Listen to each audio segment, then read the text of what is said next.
So I was an ALT, and I'm not going to have any knockoff with anybody. I was a rural jet, but every time I try to have any knockoff, somebody was teaching like one fifth grader in the Totori sand dunes, and I lose. So somebody else here wins, but I was a knockoff. And the town I lived in basically was almost all ramen restaurants, which at the time I complained about, and now I wish I had. But if I woke up on a Saturday morning and I was too hungover to make it to a ramen restaurant, or they weren't open yet, my next best bet was to go down to the liquor store, which was maybe a 5-minute bike ride past the blacksmith that was in my town, and get, instant noodles and snacks. And that's all I ever really used it for. But the liquor store owner was a super friendly older gentleman with his wife. And I've got them here in my little jet yearbook. My mom gave him a Texas sweater. But they were always super friendly. And I never thought anything more than our transactional relationship of hungover Andy needs noodles and he comes to your liquor store to buy noodles.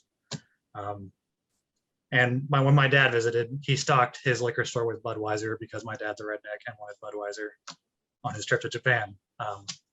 So anyway, we had a very good relationship. And the 3 years I was there, he was always very friendly. And then I came back to Japan, or came back to the US as an alum, and I found out he cared a lot more. So in the middle of coming back to Japan, I went to law school. I went to law school in 2008. The economy then crashed in 2008, and it was a bad time for just about everybody. And so I suffered through that whole year. And in 2010, I'm sitting in my law school classroom in the spring, and I get an email from a liquor store guy, and starts out, hey, the winter in Akita was cold this year. It's like, yes, I believe that's probably the case. It's in Tohoku. And we think the cherry blossoms will bloom in May. Great. And he's like, my son, who was picking up the liquor store business after his dad, got a license to be a traveling liquor salesman at a festival in Kanagawa Prefecture this year. And he was trying to sell these particular sake. He saw a lot of foreigners, but the foreigners didn't quite understand that the sake that they were selling was a play on words at the festival.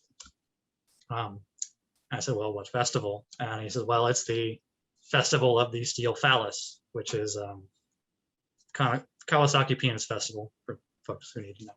And they were trying to sell 2 particular sake bottles. The first one had 2 kanji, the kanji for gold and the kanji for ball. And if you looked at it at first glance, it was supposed to read kindama, which is testicle. However, he insisted the correct reading is kingyoku, apparently a fancy alternative reading. And the second bottle had the kanji for 10,000 and the kanji for old, which at first glance is supposed to read as manko, which is lady bits, but actually is supposed to read as banko, which means something a little more elegant. And he said, we want to sell this to the foreigners. How do we do that? And I said, well, there are a couple of options. The first option is you try to be creative and use foreigner words to try to describe this thing. The second option is you explain the joke. And I told him, usually if you explain the joke, it's not as funny as having your own joke. Or we try to do something in the middle. And he came back a few days later and he said, let's explain the joke. And I thought, oh, I'll try my best. So I took a few weeks. I wrote down a short sales pitch for him, and I would be more than happy to share it with you now. So this is the Kingyoku Banko Happy Set. You can buy your 2 bottles. This sake set employs kanji characters that at first appear dirty, with Kingyoku looking like the Japanese term for testicles, and Banko looking like the Japanese term for vagina. In reality, the names for these libations carry different meanings altogether. A more detailed explanation follows. And then I got a little creative. So I put the kanji and I put the reading Kingyoku, not to be mistaken for kindama, or testicles, balls, family jewels, yarbles, love spuds, you get the idea. These were the best synonyms I could find on the internet at the time.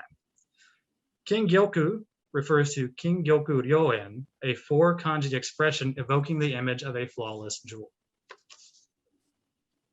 Second bottle, kanji, banko, not to be mistaken for manko, or vagina, pussy, banger, hanger, Cupid's cave, and so on. Also the best synonyms I could find at the internet at the time. Banko evokes a quality of timelessness, of something that has been since the distant past and will continue ceaselessly into the future. The 4 kanji expression it refers to, banko fueki, portrays something with a goodness or quality that is not fleeting or temporary, but lasts forever without change. Please enjoy these perfectly pure and not filthy at all drinks. And so he put that out at the Penis Festival the next year, and he said they had wonderful sales. Thank you.